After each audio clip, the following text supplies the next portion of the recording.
akal dan juga sesuai dengan pandangan nakal, yang artinya teks ya. Teks itu harus disesuaikan dengan kondisi yang hidup, yang berkembang, sehingga ya sebetulnya dua-duanya harus dipertimbangkan ya, bahwa teksnya itu ada ya, tapi teks itu juga harus selalu sesuai dengan perkembangan zaman ya. Jadi tidak bisa semata-mata mengambil tradisi masa lalu kemudian dibawa ke sini ya. Nah, tapi nilai-nilai yang baik di masa para rasul, umpamanya para sahabat, para murid ya, itu yang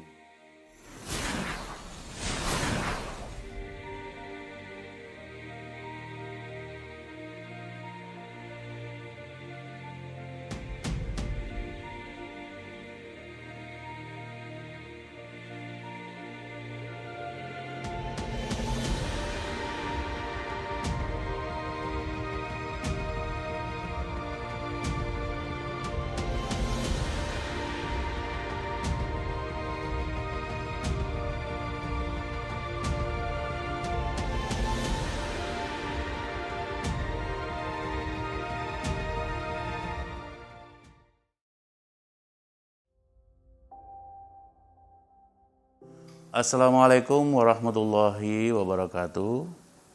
Alhamdulillahirrabbilalamin wa bihi nasta'inu ala umurid dunia waddin, wassalatu wassalamu ala asyrafil anbiya'i wal mursalin wa ala alihi wa sahbihi ajma'in. Para penonton, penyimak, pendengar dimanapun berada ya, kita lanjutkan perbincangan kita tentang komunikasi Islam, yaitu Islamic Communication. Pada episode-episode yang lalu kita selalu melihat dua sisi yang berbeda, yang berseberangan. Sisi kiri yang cenderung eksklusif, kemudian sisi kanan yang cenderung inklusif. Kemudian di tengah-tengah ada model komunikasi Islam yang memang berada di pertengahan, karena prinsip Islam yaitu khairul umuri awsatuha, sebaik-baik sistem, sebaik-baik cara hidup adalah yang di pertengahan. Itu seperti hadis Nabi tadi. Kali ini kita coba melihat antara konservatisme dengan liberalisme.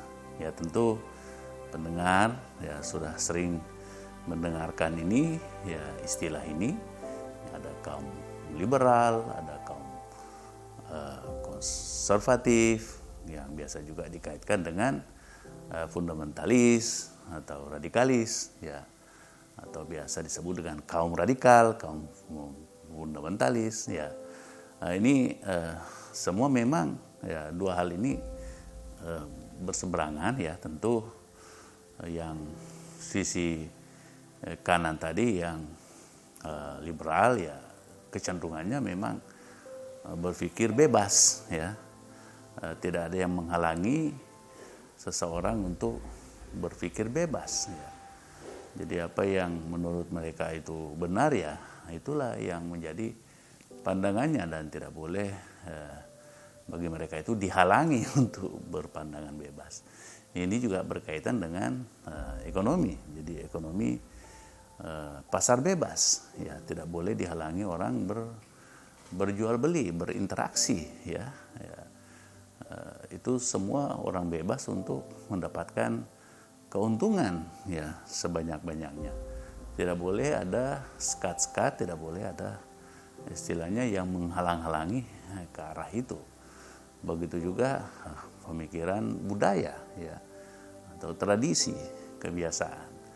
Jadi orang bisa mempunyai kebudayaan atau budaya tradisi yang boleh dikata tidak mengikuti norma-norma yang sudah ada selama ini dalam masyarakat itu. Tapi pandangan kaum liberal ini ya bebas untuk mengadopsi nilai-nilai luar luar atau nilai-nilai yang berbeda dari masyarakatnya atau sebelumnya yang dianut oleh kelompok atau masyarakat tersebut.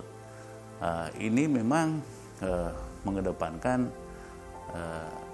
sistem berpikir yang dianggap rasional. Makanya biasa juga dikaitkan dengan rasionalisme, karena alatnya adalah berpikir itu, dan juga berkaitan dengan aktualitas, ya. Artinya apa yang menjadi kebutuhan pada hari itu yang tadi itu menguntungkan secara politik, secara ekonomi, secara sosial, secara budaya. Itu bisa diadopsi kalau dianggap memang berguna untuk kondisi atau situasi yang menghendaki, ya. Kemudian yang sebelah kiri, ya, itu yang menginginkan ada semacam pegangan-pegangan yang ini biasa disebut dengan konservatisme. Jadi tidak ada yang boleh seenaknya untuk mengadopsi budaya, mengadopsi sistem hidup, ya, apakah itu politik, apakah itu ekonomi, ya, sosial, semuanya sesuai dengan aturan-aturan yang mereka perlakukan, ya. Jadi ini juga biasa berkaitan dengan agama-agama tertentu, ya, umpamanya agama yang bersumber dari langit ataupun juga agama yang bersumber dari bumi. Dari langit itu biasa disebut dengan samawi, kemudian yang dari bumi dari agama ardi, ya. Jadi samawi ini juga itu sering dianggap sangat konservatif, ya, karena ingin terus mengadopsi nilai-nilai masa lalu ketika nabi-nabi mereka itu hidup, ya. Karena mereka menganggap bahwa kehidupan nabi-nabi itu dengan sahabat-sahabatnya itu merupakan sistem yang dianggap paling benar, ya, yang harus diadopsi, harus dihidupkan, karena ini adalah prinsip yang sudah dicontohkan oleh tokoh, ya, agama, ya, nabi dan para sahabat, para murid. Itu apalagi kalau sudah memang diwariskan dalam bentuk kitab, ya, berbentuk tulisan yang kemudian menjadi karya suci, jadi kitab suci yang tentu karena suci, ya, tidak bisa dikotori, tidak bisa juga dikhianati, ya. Ini menjadi sangat penting sebagai guideline hidup, ya, dan harus mewarnai sistem perpolitikan, sistem perekonomian, sistem kebudayaan, dan sistem interaksi sosial kemasyarakatan. Siapa yang tidak mengikuti pola itu dianggap, ya, tidak sesuai dengan ajaran, ya, tidak sesuai dengan sistem yang dianggap tadi sahih, ya, dianggap benar, gitu, ya. Kemudian di tengah-tengahnya, ini bagaimana Islam melihat ini? Ya, ini dalam Islam ada yang disebut dengan ijtihad, ya. Jadi sesuai dengan sistem berpikir, sesuai dengan pandangan akal, dan juga sesuai dengan pandangan nakal, ya. Artinya teks, ya, teks itu harus disesuaikan dengan kondisi yang hidup, yang berkembang, sehingga, ya, sebetulnya dua-duanya harus dipertimbangkan, ya, bahwa teksnya itu ada, ya, tapi teks itu juga harus selalu sesuai dengan perkembangan zaman, ya. Jadi tidak bisa semata-mata mengambil tradisi masa lalu kemudian dibawa ke sini, ya. Nah, tapi nilai-nilai yang baik di masa para rasul, umpamanya para sahabat, para murid, ya, itu yang bisa diambil hari ini dan ke depan. Nah, itu model ijtihad yang dianggap memang bisa menengahi kedua kecenderungan ini.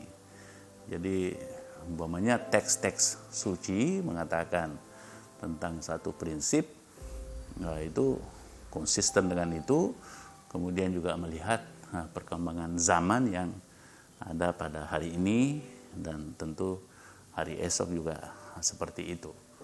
Jadi tetap bisa menyesuaikan sistem kehidupan yang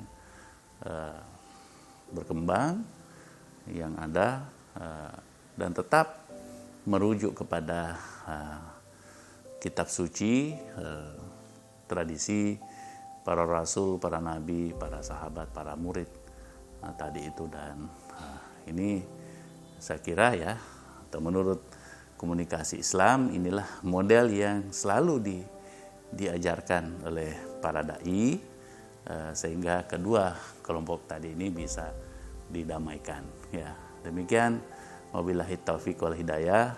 Wassalamualaikum warahmatullahi wabarakatuh.